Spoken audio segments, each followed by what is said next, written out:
SIR यानी special intensive revision यानी विशेष गहन पुनरीक्षण पिछले कई राज्यों के चुनावों में विपक्ष द्वारा सबसे बड़ा मुद्दा बनाया गया। बंगाल में तो ममता बनर्जी बकायदा वकील का चोंगा पहनकर इस मामले में कोर्ट में बहस करने तक पहुंच गई थी। राहुल गांधी हों या अखिलेश यादव, सभी ने एसआईआर के बहाने केंद्र सरकार और चुनाव आयोग पर जमकर हमले किए थे। लेकिन आज सुप्रीम कोर्ट ने इन तमाम लोगों को चुप करा दिया है।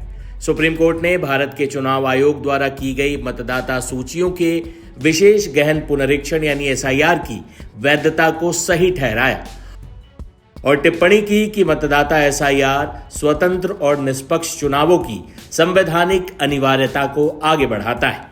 कोर्ट ने फैसला दिया कि चुनाव आयोग के पास संविधान के अनुच्छेद 324 के तहत एसआईआर कराने की शक्ति है, जिसे जन प्रतिनिधित्व अधिनियम 1950 और उसके तहत बनाए गए नियमों के साथ पढ़ा जाना चाहिए। इस मामले में चीफ जस्टिस सूर्यकांत द्वारा सुनाए गए फैसले में कहा गया, जब कानून खुद ही किसी भी समय दर्ज किए जाने वाले कारणों के आधार पर और चुनाव आयोग को उचित लगने वाले तरीके से विशेष पुनरीक्षण यानी स्पेशल रिवीजन करने का अधिकार देता है, तो इस विवादित प्रक्रिया को केवल इसलिए अमान्य नहीं ठहराया जा सकता है कि ये नियमित पुनरीक्षण के लिए तय की गई सामान्य प्रक्रियाओं के हर पहलू के अनुरूप नहीं है। हमारी सुविचारित राय में ये विवादित एसआईआर जन प्रतिनिधित्व अधिनियम और उसके नियमों की जगह नहीं लेता है, बल्कि ये धारा 21 खंड 3 द्वारा निर्धारित सटीक कानूनी सीमाओं के भीतर अनुच्छेद 324 के तहत संवैधानिक जनादेश में नई जान डालता है।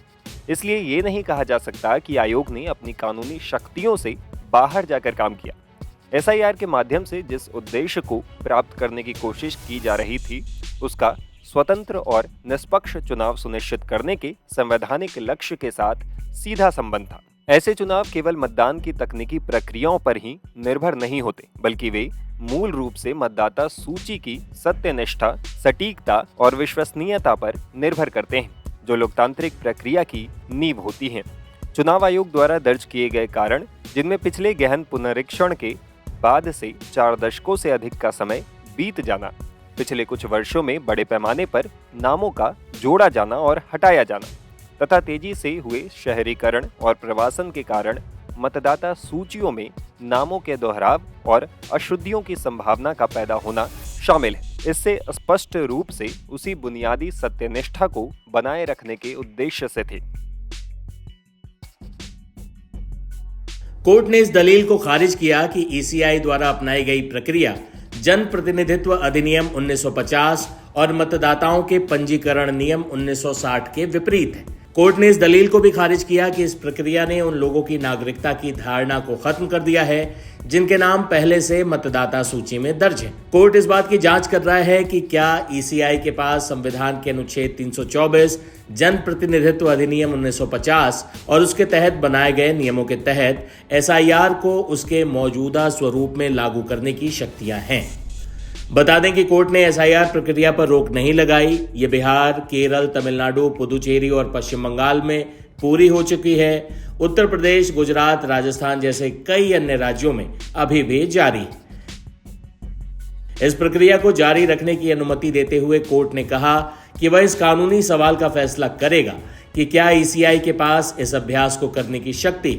इस साल 29 जनवरी को फैसला सुरक्षित रख लिया गया था। ज्यादातर याचिकाएं पिछले साल जून में दायर की गई थी, जब ईसीआई ने बिहार में एसआईआर कराने का फैसला लिया था।